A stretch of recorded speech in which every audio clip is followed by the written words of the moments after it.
예수님 말씀. 손주의 마음에 가장 깊은 자국을 남기는 말은 미워서 나온 말이 아니다. 사랑에서 나온 말이다. 그러니 사랑에서 비롯된 말이라면 무엇이든 해도 되는 것이라 여겨서는 안 된다. 아이가 다녀간 저녁을 떠올려 보라. 현관에는 작은 신발이 놓였던 자리가 그대로 비어 있고 방석에는 아이가 앉았던 자국이 아직 눌려 있다. 냉장고 문에는 아이가 빗둘게 붙여놓은 자석 하나가 매달려 있다. 온 집이 소란스럽다가 문이 닫히고 나면 그 조용함은 낮보다 더 크게 들린다. 노년의 하루 가운데 가장 긴 시간은 손주가 떠난 뒤에 그 한두 시간이다. 그 조용함 속에서 우리는 낮에 했던 말들을 하나씩 되짚는다. 그 애가 웃었던가? 내가 무슨 말을 했더라? 그 말에 아이 얼굴이 잠깐 흐려지지는 않았던가? 텔레비전을 켜놓고도 눈은 딴 데 가 있고 설거지를 하다 말고 물을 잠근 채 서 있기도 한다. 되짚어 볼 줄 아는 마음, 그것이 이미 귀한 것이다. 우리는 손주에게 무엇이든 주고 싶어 한다. 주머니를 털어 용돈을 주고 먹이고 싶은 것을 먹이고 무릎이 시린데도 업어준다. 그런데 정작 우리가 가장 많이 주는 것은 돈도 음식도 아니다. 말이다. 말은 아이의 귀로 들어가 마음 안쪽에 자리를 잡는다. 우리가 잊은 뒤에도 그 자리에 그대로 남는다. 세상 만물이 다 그렇지 않은가? 봄에 심은 씨앗이 여름을 지나 가을에 열매를 맺듯 오늘 던진 말 한마디도 아이의 몇십 년 뒤에 가서 열매를 맺는다. 그 열매가 달 것인지 쓸 것인지는 지금 이 자리에서 정해진다. 씨앗은 작다. 작아서 우리가 잊는다. 어른의 말을 어른이 들을 때와 아이가 들을 때는 무게가 다르다. 어른은 남의 말을 걸러 듣는다. 저 사람이 저런 말을 하는 데는 사정이 있겠거니 하고 절반을 덜어낸다. 아이는 그러지 못한다. 아이에게 조부모의 말은 그냥 세상이 하는 말이다. 의심할 도리가 없는 말이다. 그래서 아이 앞에서 하는 말은 같은 무게라도 몇 곱절로 내려앉는다. 석가모니는 사람이 짓는 업을 10가지로 나누어 말씀하셨다. 몸으로 짓는 것이 셋이요, 마음으로 짓는 것이 셋이요, 입으로 짓는 것이 넷이다. 몸으로 짓는 것보다 입으로 짓는 것이 더 많다는 사실이 이상하지 않은가? 그 넷은 이러하다. 거짓을 말하는 것, 사이를 갈라놓는 말을 하는 것, 거친 말을 하는 것, 실없이 꾸며대는 말을 하는 것. 이 넷을 그치면 그것이 곧 착한 업이 된다고 하셨다. 몸으로 짓는 죄는 우리가 안다. 남을 때리거나 남의 것을 훔치는 일이 나쁘다는 것을 모르는 사람은 없다. 그런데 입으로 짓는 죄는 짓고도 모른다. 웃으면서 짓고 다정하게 짓고 위해 준다는 마음으로 짓는다. 그것이 무섭다. 법구경의 첫 구절은 이렇게 시작한다. 모든 일은 마음이 근본이다. 마음에서 나와 마음으로 이루어진다. 나쁜 마음을 가지고 말하거나 행동하면 괴로움이 그를 따른다. 수레바퀴가 소의 발자국을 따르듯이 수레바퀴는 소의 발자국을 절대 놓치지 않는다. 앞서가지도 못하고 뒤처지지도 못한다. 우리가 던진 말도 꼭 그렇게 우리를 따라온다. 그리고 우리보다 먼저 아이에게 가서 닿는다. 바로 다음 구절은 이렇게 이어진다. 맑고 순수한 마음을 가지고 말하면 즐거움이 그를 따른다고. 그림자가 그 주인을 따르듯이 그렇다고. 무서운 이야기만 하신 것이 아니다. 좋은 말도 똑같이 따라 붙는다는 것이다. 오늘은 세 마디를 이야기하려 한다. 손주 앞에서 흔히 나오는 말이고 다들 사랑해서 하는 말이며 그러기에 더 위험한 말이다. 어느 하나도 악의에서 나오지 않는다. 바로 그것이 무서운 것이다. 첫째는 이 말이다. 엄마한테는 비밀이야. 시장에서 사탕을 하나 쥐어주고 나서 늦은 시간에 과자 봉지를 뜯어주고 나서 몰래 10,000원짜리 한 장을 주머니에 찔러주고 나서 우리는 손가락을 입에 대고 웃으며 말한다. 우리끼리만 아는 이야기라는 뜻이다. 이때 우리 마음에는 아무런 나쁜 뜻이 없다. 아이와 나 사이에 오직 둘만의 다정한 무엇이 생겼다고 여긴다. 솔직히 말하면 그 안에 조금 다른 마음도 섞여 있다. 며느리의 규칙이 야박해 보이는 마음, 내가 키워봐서 아는데 저렇게까지 할 것 없다는 마음, 그리고 이 아이가 저희 어미보다 나를 더 좋아했으면 하는 마음, 그것을 인정하는 것이 부끄러운 일은 아니다. 사람이면 다 그런 마음이 든다. 다만 그 마음이 아이 손에 짐을 하나 쥐어준다는 것을 알아야 한다. 한 할머니가 있었다. 손자가 오면 늘 아이가 좋아하는 초코과자를 사다 두었다. 며느리가 저녁 먹기 전에는 단 것을 주지 말아달라 부탁했지만 할머니 눈에는 그 말이 야박해 보였다. 아이가 오면 몰래 하나를 까서 손에 쥐어주고 할머니가 줬다고 하면 안 돼 하고 웃었다. 아이도 처음에는 따라 웃었다. 그런데 그날 저녁 밥상에서 아이는 밥을 깨작거리면서 자꾸 제 어미 눈치를 살폈다. 어미가 왜 안 먹어 하고 묻자 아이는 고개를 숙이고 아니야 했다. 그 짧은 아니야 한마디가 그 아이가 세상에 내놓은 첫 거짓말이었다. 8살 아이가 무엇을 알겠는가? 아이는 다만 저를 사랑하는 두 사람 사이에서 어느 쪽 편을 들어야 할지 몰랐을 뿐이다.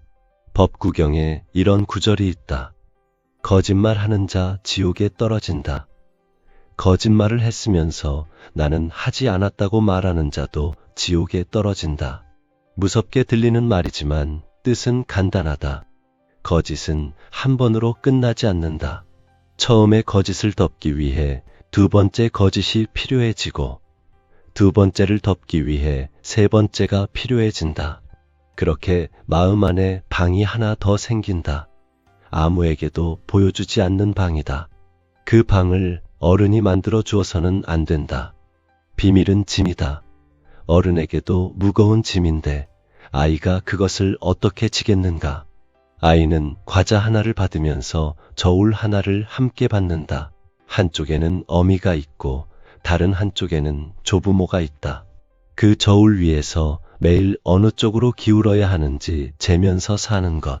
그것이 아이가 치르는 값이다. 어른들은 아이가 금세 잊는다고 여긴다. 잊는 것이 아니라 말을 못하는 것이다.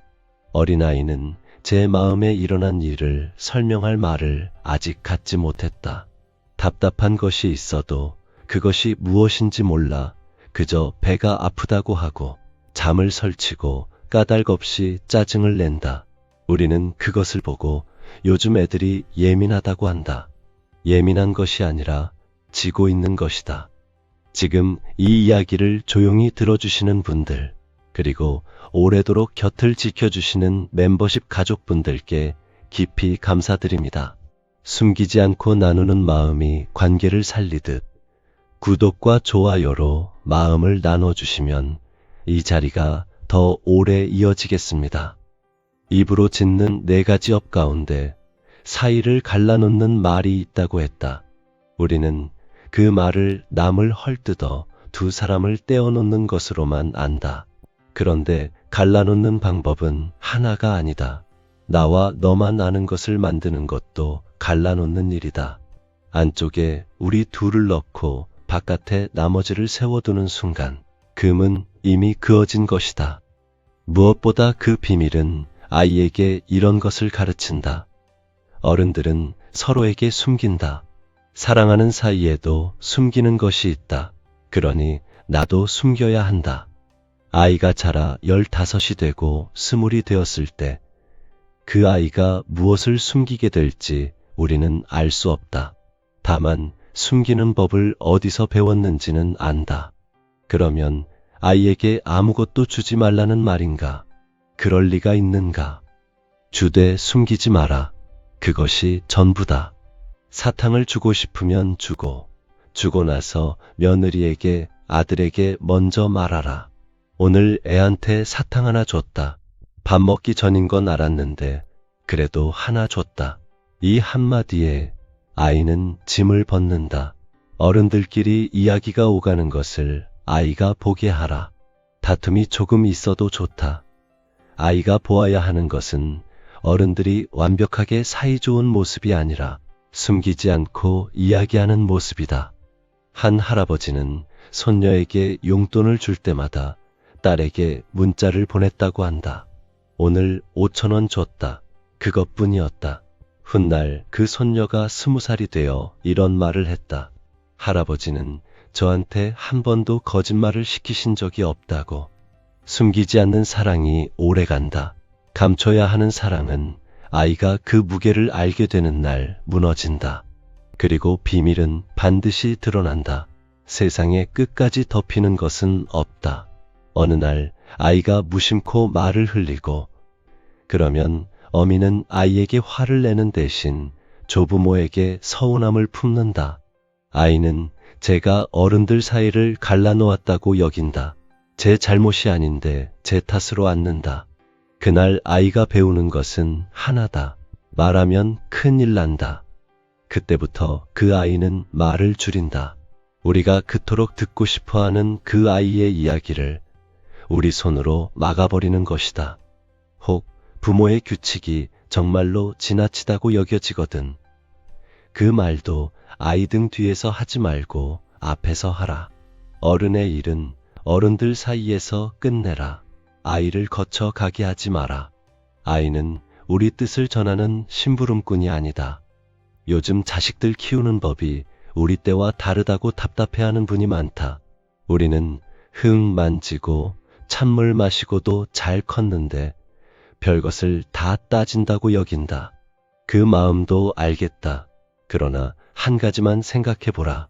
그 아이를 매일 아침 깨우고 매일 밤 재우는 사람은 누구인가? 열이 나면 밤새 지켜보는 사람은 누구인가? 그 자리에 있는 사람이 규칙을 정하는 것이 순리다. 우리는 그 규칙을 넘어서는 사람이 아니라 그 규칙을 받쳐주는 사람이 되어야 한다. 부모가 세운 울타리를 조부모가 몰래 뜯어내면 그 울타리는 아무 쓸모가 없어진다. 울타리가 없는 마당에서 아이가 마음 놓고 뛰놀 수 있겠는가? 아이는 담이 있어야 마음 놓고 논다. 한 발 물러서는 일이 지는 일 같아 서운할 것이다. 그런데 그 한 발이 결국 아이에게 가장 든든한 자리를 만들어준다. 둘째는 이 말이다. 네 엄마 닮아서 그래. 네 아빠 닮아서 그 모양이야. 이 말이 나오는 순간을 생각해보라. 대개는 사소한 일이다. 아이가 신발을 아무렇게나 벗어놓았다. 밥을 흘리며 먹는다. 물건을 잃어버리고 온다. 그때 우리 입에서 저절로 굴러나온다. 그 애비를 닮아서 저렇다고. 제 어미가 딱 저랬다고. 우리 딴에는 아이를 나무라는 것도 아니다. 그저 혀를 한번 차는 것이고 오히려 아이 잘못이 아니라는 뜻으로 하는 말이기도 하다. 어떤 때는 웃으면서 한다. 농담이라고 여긴다. 그런데 아이는 그렇게 듣지 않는다. 한 할아버지가 있었다. 손자가 셈이 느려 구구단을 자꾸 틀렸다. 답답한 마음에 내 아비도 어릴 때 그렇게 미련했다고 몇 번을 말했다. 아이는 아무 대꾸도 하지 않았다. 그런데 어느 날 그 아이가 학교에서 받아쓰기 시험지를 들고 와서는 방문을 닫고 한참 나오지 않았다. 어미가 들어가 보니 아이가 거울 앞에 서서 제 얼굴을 들여다보고 있었다. 왜 그러느냐 물으니 아이가 말했다. 나 아빠 닮았지. 그래서 나도 미련한 거지. 어미는 그 자리에 주저앉았다고 한다. 아이에게 부모는 남이 아니다. 뿌리다. 나무의 뿌리를 흔들면 잎사귀 끝까지 흔들린다. 잎사귀를 붙들고 아무리 괜찮다고 달래도 소용이 없다. 뿌리가 흔들렸기 때문이다. 아이 앞에서 그 부모를 흉보는 것은 아이의 잎사귀를 쓰다듬으면서 뿌리를 톱질하는 일과 같다. 아이의 마음은 아직 저와 부모를 나누어 볼 만큼 자라지 않았다. 아비가 못났다는 말은 아이의 귀에서 이렇게 옮겨진다. 나는 못난 데서 나왔다. 나는 원래 그렇게 생겨먹었다. 고쳐봐야 소용이 없다. 이 세 마디가 아이 안에 자리를 잡으면 그 아이는 무엇을 해도 제 힘을 다 쓰지 않는다. 어차피 안 될 것이라 여기기 때문이다. 애를 쓰지 않는 아이를 보고 우리는 또 혀를 찬다. 그래서 그 말이 다시 나온다. 그렇게 돌고 돈다. 법구경은 말한다. 거친 말을 하지 말라. 가는 말이 고와야 오는 말이 곱다. 분노의 말은 고통이 된다. 그 보복이 내 몸에 돌아온다. 돌아온다는 말을 새겨들어야 한다. 아이 앞에서 그 어미를 흠잡은 말은 언젠가 반드시 어미의 귀에 들어간다. 아이가 일러 바쳐서가 아니다. 아이가 자라며 그 말투를 그대로 쓰기 때문이다. 며느리가 아이 입에서 제 흉을 듣게 되는 날, 그 집안에 무엇이 남겠는가? 그리고 우리가 늙어 몸이 불편해졌을 때 그 며느리가 어떤 얼굴로 우리를 대할지도 오늘 이 가벼운 한마디에서 갈린다. 법구경에 또 이런 구절이 있다.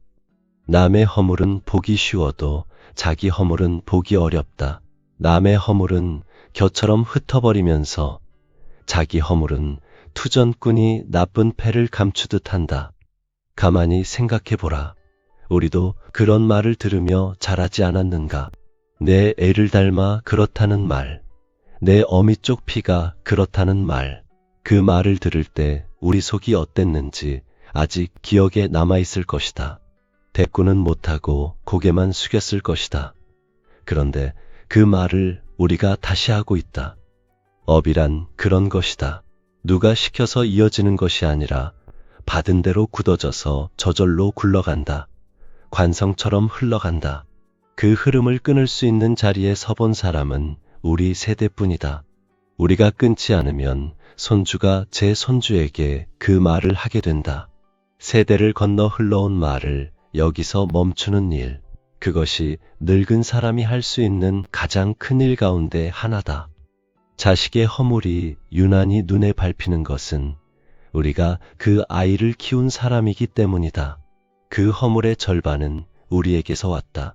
그것을 손주 앞에서 들추는 일은 결국 우리 자신을 들추는 일이다. 자기 얼굴에 침을 뱉으면 그 침이 어디로 떨어지겠는가? 그러면 부모의 이름은 언제 부르는가? 칭찬할 때만 불러라.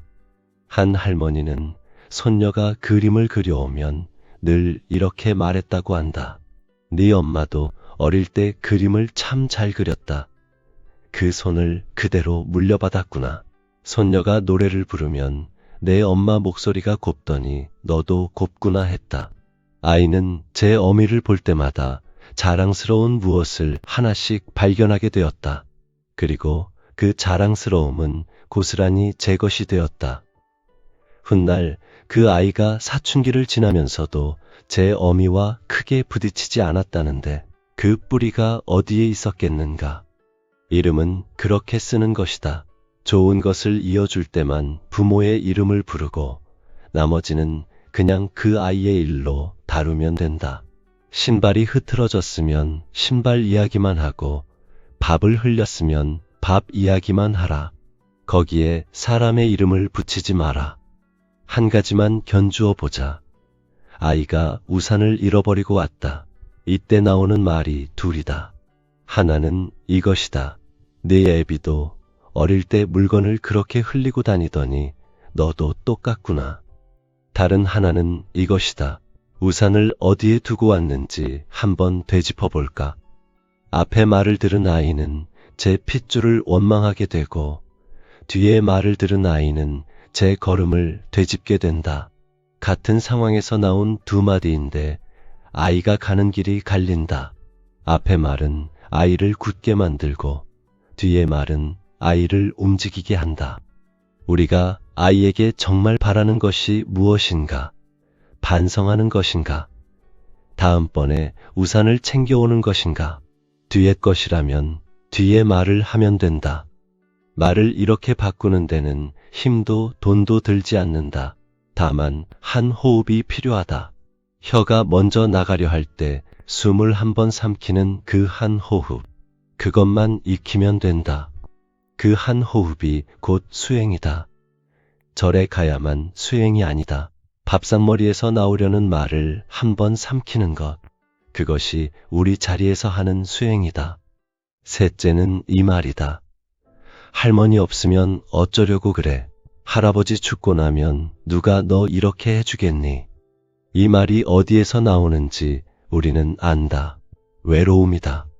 늙어갈수록 우리는 확인받고 싶어진다. 내가 이 아이에게 필요한 사람인지, 내가 없으면 이 아이가 서운해할 것인지, 나는 아직 이 집안에서 자리가 있는 사람인지. 몸은 예전 같지 않고 오라는 데는 없고 하루가 길다.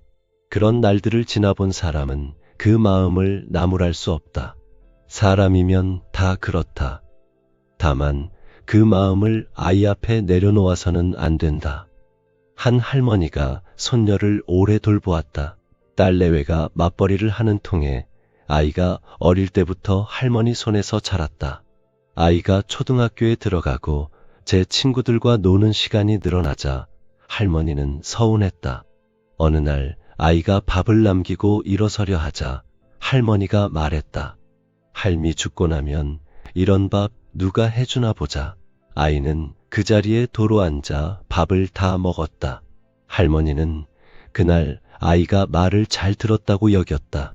그런데 그 밤에 아이가 잠을 못 자고 뒤척이다 울었다.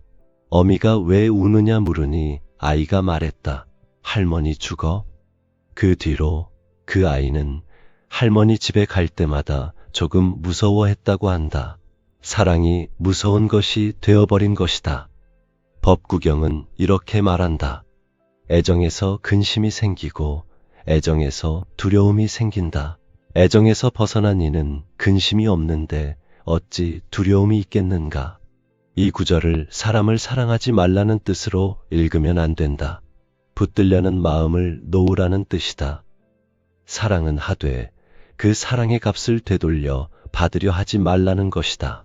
값을 매기는 순간 사랑은 거래가 되고 거래에는 반드시 빚이 생긴다.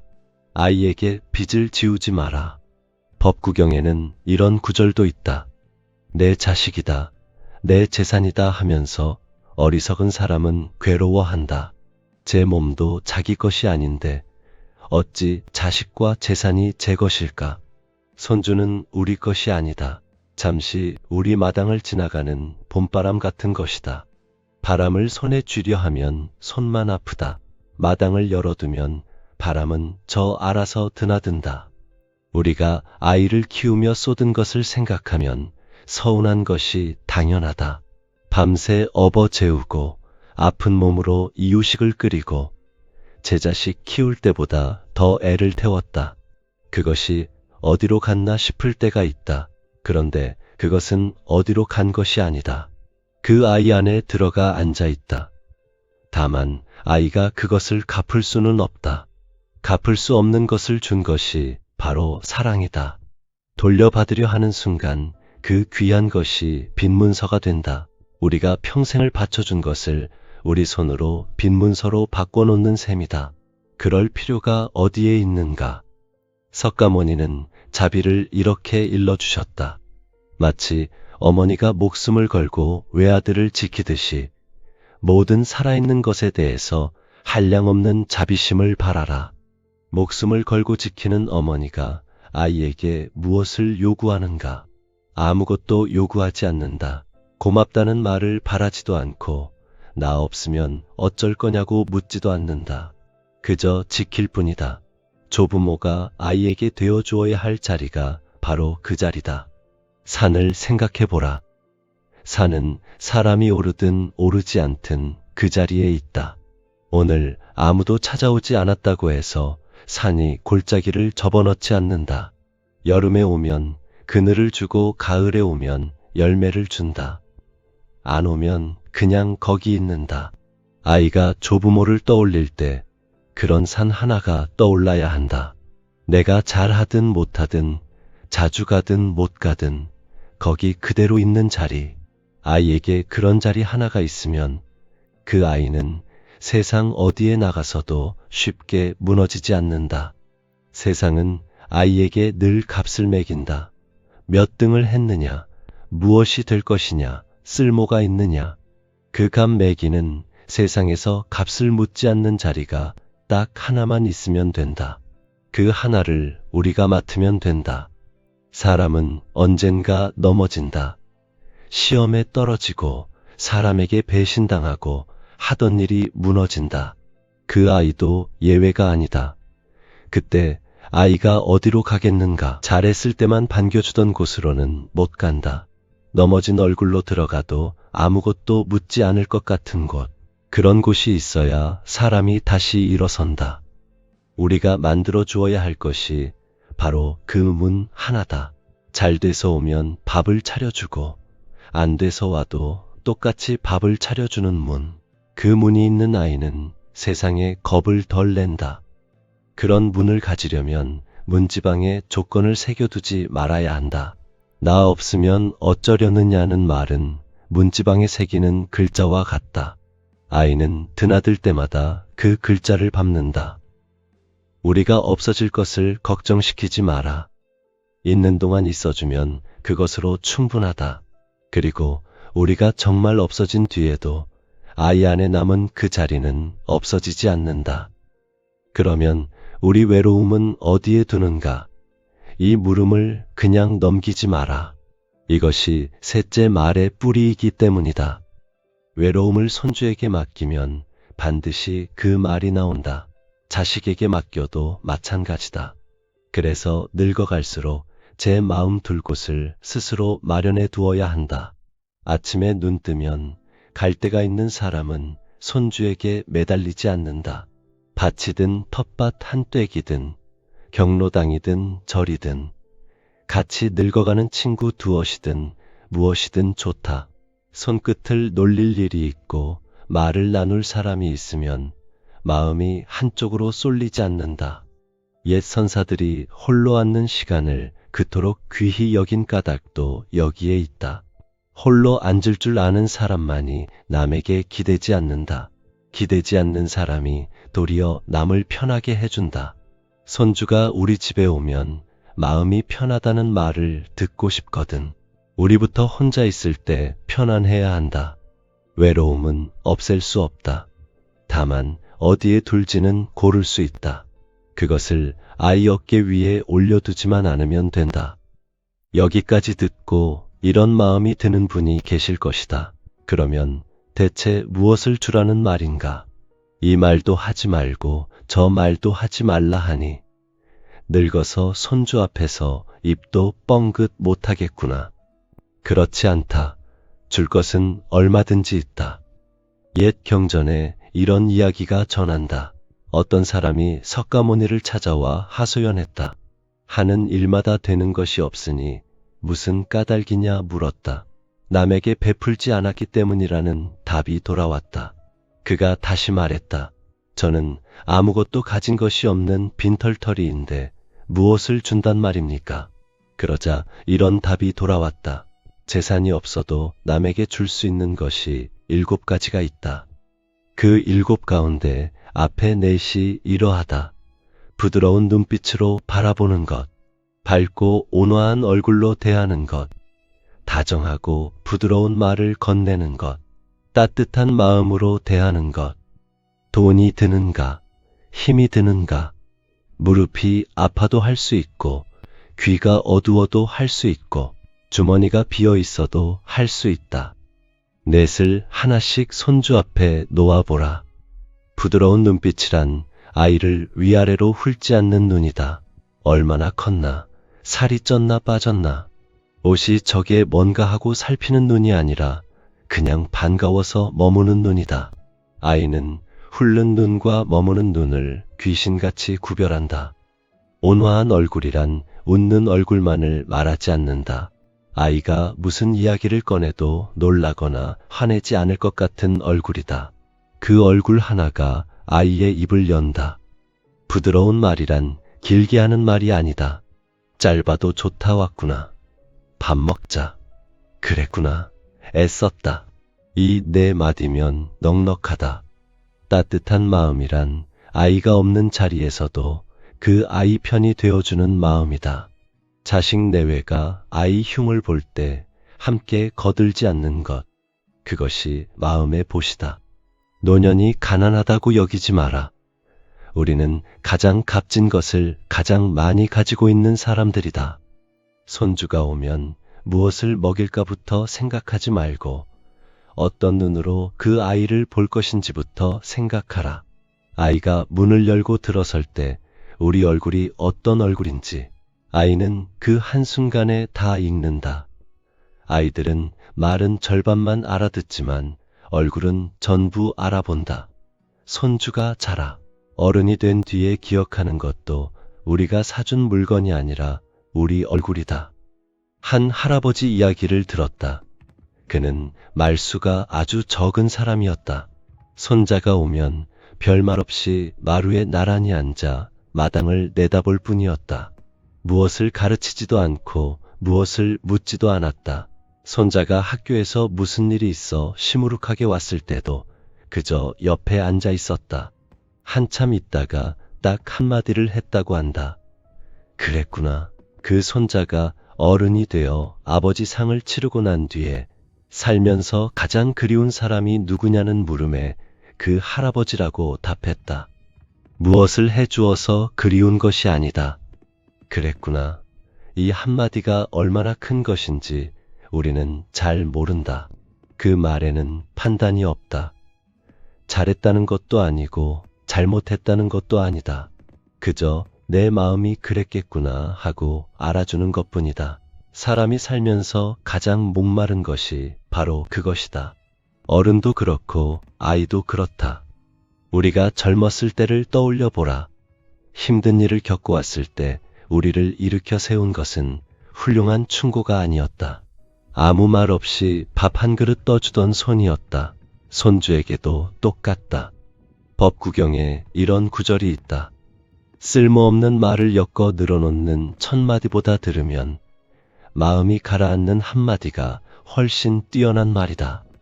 우리는 손주 앞에서 너무 많이 말한다. 걱정도 많고 일러줄 것도 많고 하고 싶은 옛 이야기도 많다. 아이가 앉자마자 학교는 어떠냐, 성적은 어떠냐, 밥은 먹었냐, 왜 이리 말랐냐 쏟아놓는다. 그런데 아이가 기억하는 것은 그중 한마디뿐이다. 그 한마디가 무엇이 될지는 우리가 고를 수 있다. 법구경은 또 이렇게 이른다. 말의 성냄을 맡고 말을 삼가라. 말의 악행을 버리고 말로써 선을 행하라. 버리라고만 하지 않았다. 말로써 선을 행하라고 했다. 입을 다물라는 것이 아니라 다른 말로 채우라는 것이다. 비밀을 만들 자리에는 떳떳함을 놓아라. 부모를 흠잡을 자리에는 부모의 좋은 점을 놓아라. 나 없으면 어쩌겠느냐는 자리에는 그저 여기 있겠다는 말을 놓아라. 자리는 그대로 두고 내용물만 바꾸면 된다. 이것이 어려운 일인가? 어렵다. 평생 굳어진 말버릇을 늙음하게 고치는 일이 어찌 쉽겠는가? 그러나 아주 못할 일도 아니다. 법구경에 이런 말이 있다. 내게는 업보가 오지 않으리라고 선을 가볍게 여기지 말라. 방울물이 고여서 항아리를 채우나니 조금씩 쌓인 선이 큰 선을 이룬다. 한 방울씩이다. 오늘 한 번 참고 다음에 한 번 받고 말하고 그 다음에 한 번 웃어주는 것이다. 항아리는 소나기로 채워지지 않는다. 처마 끝에서 한 방울씩 떨어져 어느 날 문득 차 있는 것이다. 그리고 하나 더 익혀둘 것이 있다. 침묵이다. 말을 잘하는 것보다 어려운 것이 말을 아끼는 것이다. 아이가 무슨 이야기를 꺼냈을 때 바로 답을 주려 들지 마라. 그의 이야기가 끝나기도 전에 우리는 벌써 결론을 쥐고 있다. 그러면 그렇게 하면 안 된다고, 내가 살아보니 이렇다고. 그 순간 아이의 이야기는 끊긴다. 물이 흐리면 가라앉기를 기다려야 맑아진다. 휘저으면 더 흐려질 뿐이다. 아이 마음도 그렇다. 기다려주면 저 혼자 가라앉으면서 맑아진다. 우리가 할 일은 그 옆에 앉아있는 것뿐이다. 늙은 사람의 침묵에는 힘이 있다. 살아온 세월이 그 안에 들어있기 때문이다. 그 침묵 앞에서 아이는 제 말을 다 꺼내놓게 된다. 계절이 바뀌는 것을 보라. 어느 날 갑자기 봄이 오지 않는다. 겨우내 얼어있던 땅이 하루에 손톱만큼씩 풀리다가 사람이 눈치채지 못하는 사이에 마당 구석에 풀이 돋는다. 마음도 그렇게 바뀐다. 말도 그렇게 바뀐다. 그리고 아이도 그렇게 자란다. 우리가 손주에게 남길 수 있는 것은 결국 두 가지뿐이다. 하나는 아이가 우리를 떠올릴 때 짓는 표정이고, 다른 하나는 아이가 제 부모를 떠올릴 때 짓는 표정이다.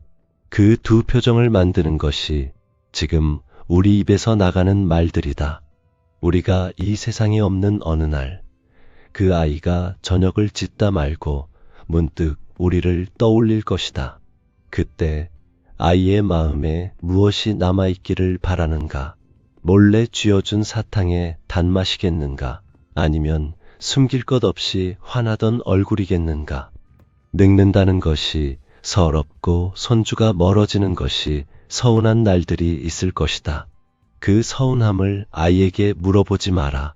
그 서운함은 우리 몫이다. 우리 몫을 우리가 안고 있는 것.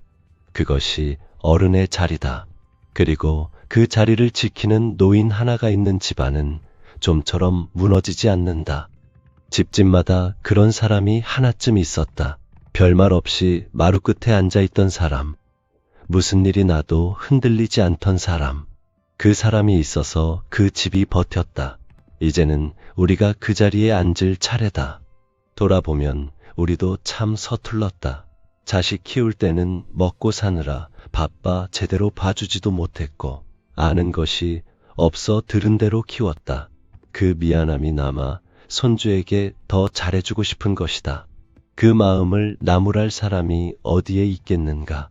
다만 그 미안함을 갚으려는 마음이 자꾸 앞서면 아이에게 넘치게 되고, 넘치면 도리어 짐이 된다. 물은 목마른 만큼만 주면 된다. 오늘 하루도 애쓰셨다. 지나간 말들을 후회하며 이 이야기를 들은 분이 있다면 그 후회가 이미 좋은 씨앗이다. 후회할 줄 아는 사람은 반드시 바뀐다. 늦은 나이란 없다. 항아리는 언제 놓아도 물을 받는다. 다음에 손주를 만나거든 딱 한 가지만 해보라. 아이가 문을 열고 들어설 때 아무 말도 하지 말고 그저 반가운 얼굴로 한번 바라보라. 그 눈빛 하나가 오늘 이야기한 세 마디를 전부 지운다. 그리고 오늘 마음에 걸린 말 한마디가 있거든. 앞으로 손주에게 어떤 말을 건네고 싶은지 짧게라도 적어두고 가시라. 적어두는 순간 그것은 마음이 아니라 다짐이 된다.